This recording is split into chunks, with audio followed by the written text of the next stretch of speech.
Burger King founding story involves a trademark dispute, two different founders, and a company that still operates under a different name in one American state. The chain was founded in 1953 in Jacksonville, Florida, by Keith Kramer and Matthew Burns. They modeled it directly on McDonald's. Same assembly line concept, similar menu. In 1954, they sold franchise rights to a man named James McLamore in Miami, who took the concept national. The problem? There was already a restaurant called Burger King in Mattoon, Illinois. A local diner owned by a man named Gene Hoots had been operating under that name since 1952. When Burger King expanded nationally, Hoots sued. The settlement gave Hoots the exclusive right to use the name Burger King within a 20-mile radius of Mattoon, Illinois. That agreement is still in effect today. There is one small town in central Illinois where Burger King cannot legally call itself Burger King, the flame-grilled claim. Burger King has advertised flame-grilled burgers as its primary differentiator from McDonald's for decades. The Whopper patty does pass over gas-powered flames during cooking, but the flames are produced by a gas-powered broiler, not an open wood or charcoal grill.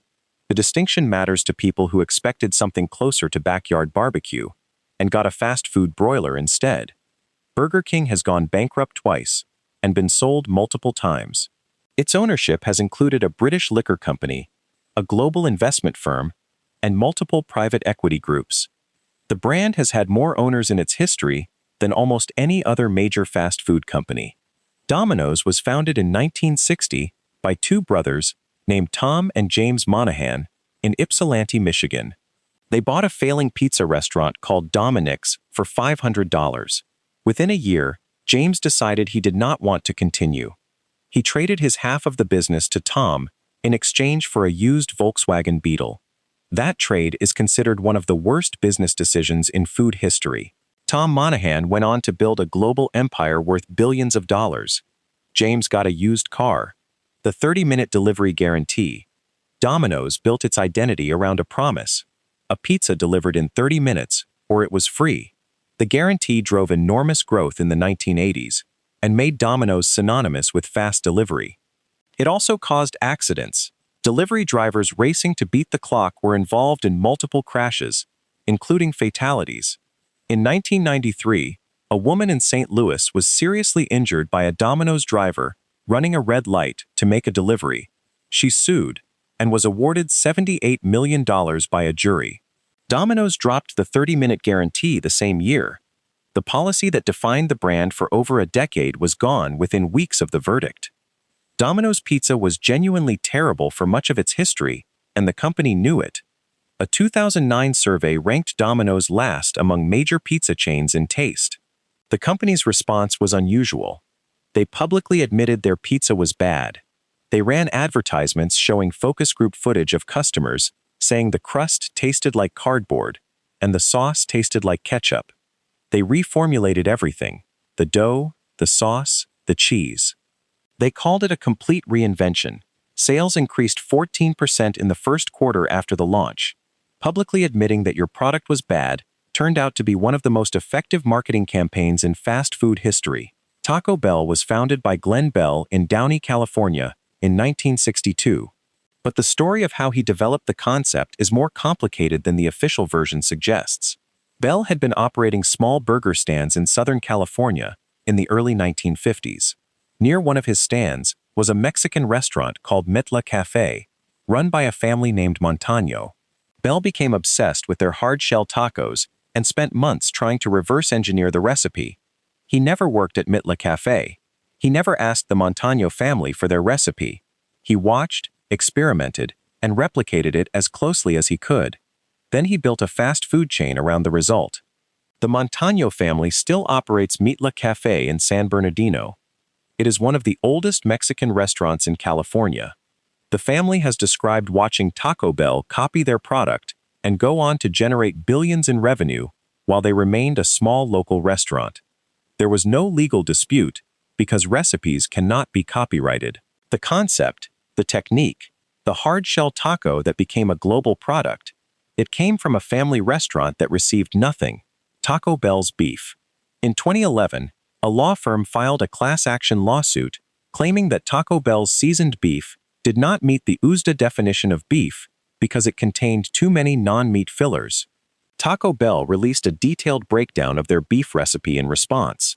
It was 88% beef, 12% signature recipe, oats, water, seasoning, and other fillers. The lawsuit was withdrawn. Taco Bell ran advertisements saying, "Thank you for suing us," and listing their ingredients publicly. The campaign won advertising awards. The question of whether 88% beef qualifies as simply beef in marketing was never definitively answered. Wendy's was founded by Dave Thomas in Columbus, Ohio in 1969, named after his daughter Melinda Lou Thomas, whose childhood nickname was Wendy. The red-haired pigtailed girl on the logo is based on her. Thomas had been a key figure in KFC's expansion before starting Wendy's. He helped Colonel Sanders develop the marketing strategy that made KFC a national brand. When he left to start his own chain, he applied everything he had learned, and specifically designed Wendy's to compete directly with McDonald's on quality, rather than speed or price. The square burger. Wendy's patties are square and extend beyond the circular bun. This is deliberate. Thomas wanted the burger to visibly overflow the bun, so customers could see exactly what they were getting. He described it as showing the customer the corners, a reference to the idea that Wendy's would not cut corners. Every square Wendy's patty is a 40-year-old marketing decision. Where's the beef?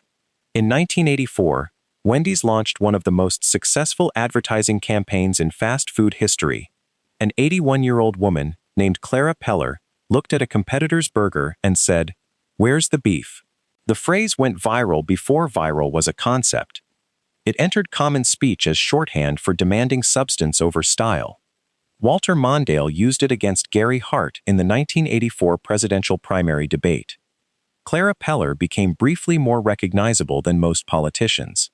Wendy's sales increased 31% that year. She was later fired from Wendy's after appearing in a Prego pasta sauce advertisement suggesting she had finally found the beef somewhere else. Chick-fil-A is the third largest fast food chain in the United States in terms of sales, despite being open only 6 days a week, closed every Sunday, every location. No exceptions except for a few extraordinary circumstances, like airports under special agreements. The Sunday closure began with founder Truett Cathy's personal religious conviction. He was a devout Southern Baptist who believed employees deserved a day of rest and worship. He made it a non-negotiable condition of every franchise agreement. Chick-fil-A earns more per location per day than any other fast food chain in America. A 6-day chain outperforms every 7-day competitor on a per-location basis. The original chicken sandwich. Cathy developed the boneless chicken breast sandwich in the 1960s, over a decade before McDonald's introduced the McChicken. He called it the original, and by timeline, it is. Cathy held a patent on the pressure-cooked boneless chicken sandwich method. When McDonald's launched their version, Cathy considered legal action before ultimately deciding not to pursue it. The sauce. Chick-fil-A sauce was invented by accident. A restaurant employee in the 1980s accidentally mixed honey mustard into barbecue sauce. Customers liked it. It became the most popular dipping sauce in Chick-fil-A history and is now one of the top-selling bottled sauces in American grocery stores. An accidental mix by a single employee is now a retail product sold nationally. In-N-Out Burger was founded in 1948 by Harry Snyder in Baldwin Park, California. The same year McDonald's was founded in San Bernardino, just miles away. Two fast food empires began within months of each other in the same region of Southern California. Harry Snyder invented the drive-through speaker system for ordering food. Before In-N-Out, drive-through meant car hops who came to your window. Snyder installed a two-way intercom so customers could order from their cars without anyone coming out. Every drive-through window at every fast food restaurant in the world traces back to this invention, and almost nobody who uses it knows who invented it. In-N-Out has never franchised, never gone public, never left the Western United States, despite being one of the most profitable restaurant concepts in American history.